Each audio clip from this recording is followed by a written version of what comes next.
Hello, my name is Andy and I am the Village Idiot. I'm armed with a car and a GoPro and an unhealthy amount of time on my hands. I'm using that time to attempt to visit every civil parish in England. You're watching the Selby series. Selby is one of 11 subdivisions of the county of North Yorkshire. It's made up of 74 civil parishes, a lot of which are very small. Which one are we in this week? Today in Selby we've got a really small one. This is one that you know is small if you can park your car one end of the village, walk to the other end and still see it. That can definitely happen in the tiny parish of Biggin.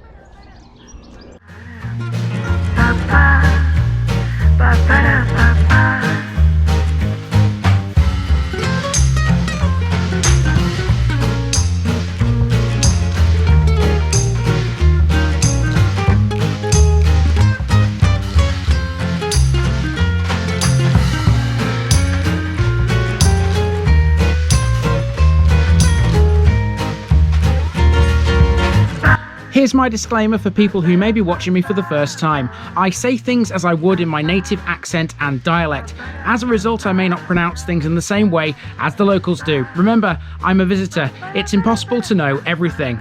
Leave me a comment, spin me a like and bash that subscribe button. Let's get to today's parish video.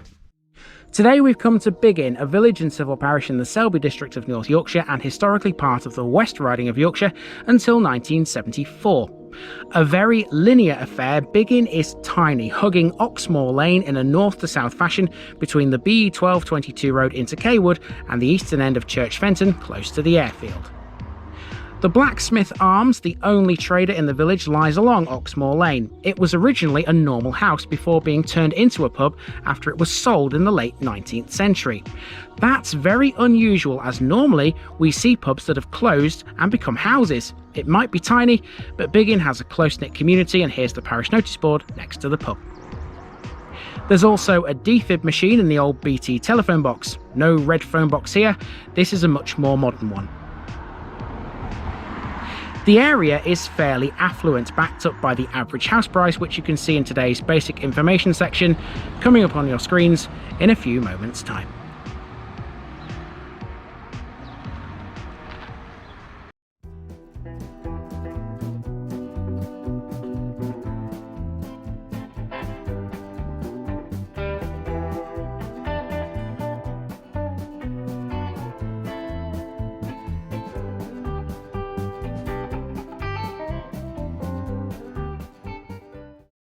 Rush hour in Biggin, 2 or 3 cars around early this morning.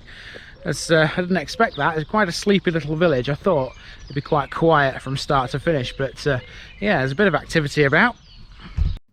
The name Biggin is said to derive from the Middle English word bigging, meaning a building, an outbuilding or an outhouse. To what this refers though is something of a mystery. As a name, it's spread quite far and wide throughout the UK. This is the place where the Biggin surname originated. Newbiggin by the sea in Northumberland is also linked. The modern day population here is fairly modest, 121, but it used to be larger. In 1820, Biggin was said to have a population of 164 people. It's only seen a slight increase in the past decade of just 4 people. Biggin's closest neighbour is the equally small Little Fenton. That episode seems quite a long time ago now. Now these have been sadly lacking of late on the channel, for which I wholly apologise. I found a small patch of allotments at the northern end of Oxmoor Lane. Biggin's only other street up here is Biggin Lane, which is the one that links it to Little Fenton. You'll perhaps have noticed too that nowhere out here has a footpath either.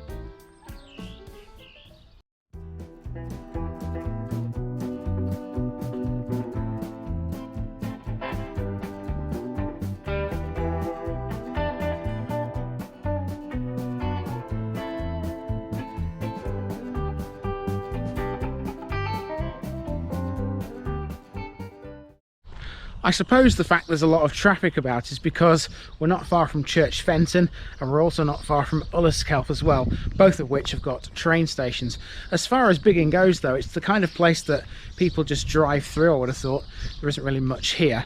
When I get to the end of this row of white houses, that's really where the village stops, and I'll be turning around and going back the other way. Biggin Lane is more of the same. To say by this point I was struggling a bit to find anything else to film would be a bit of an understatement. Biggin's property is a nice mix of new and old, the old generally speaking being farms and farm buildings, although there is one property of note off Bishop Dyke Road. That would be Matram Hall. The route I took didn't cover it, so here's a picture of what it looks like as we look in the general direction of its location over this field. You'll also not find a great deal online about Biggin either. It comes across to me at least as being the kind of place that likes to be out of the way and relatively unknown.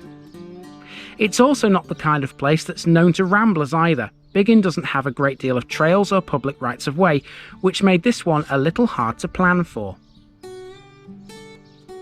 Now we're back on Oxmoor Lane. You might have noticed an occasional distant rumbling noise in the background. What you can hear is the channel's favourite railway line. So at the very north of the village there are a few more houses which you can kind of see behind this hedge. I'll put the camera up as high as I can really get it, so I can show you. Now behind them there's the East Coast Main Line.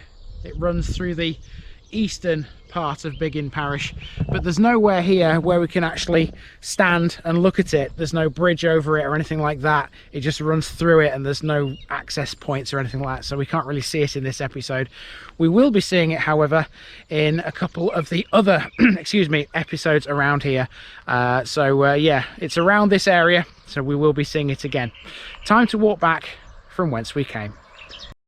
There's some free-range eggs on offer here, although I couldn't locate the stall if there is one. No matter, there's plenty of these in this area.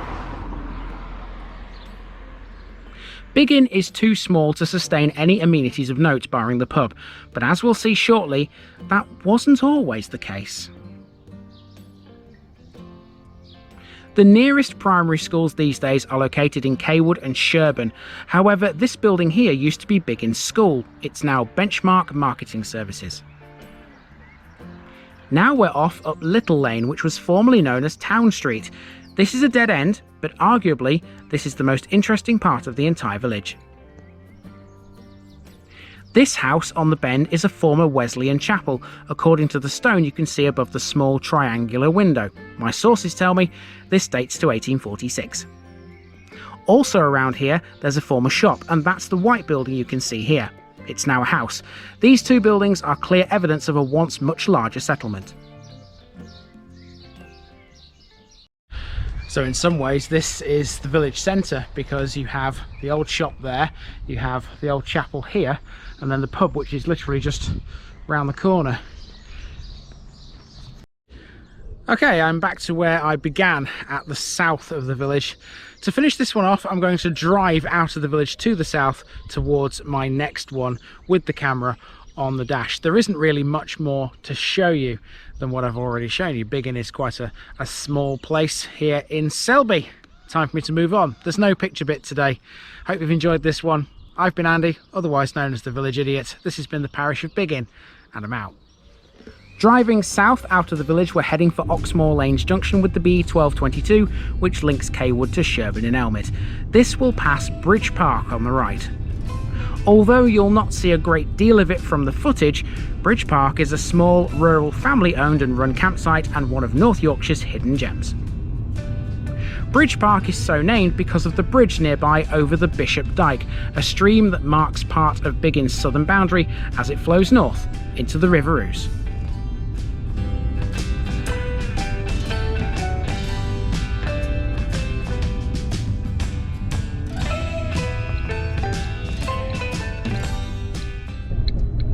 Now, see if you can guess which one I'm going to next. Cawood, Selby or Sherburn? Place your bets here, guys.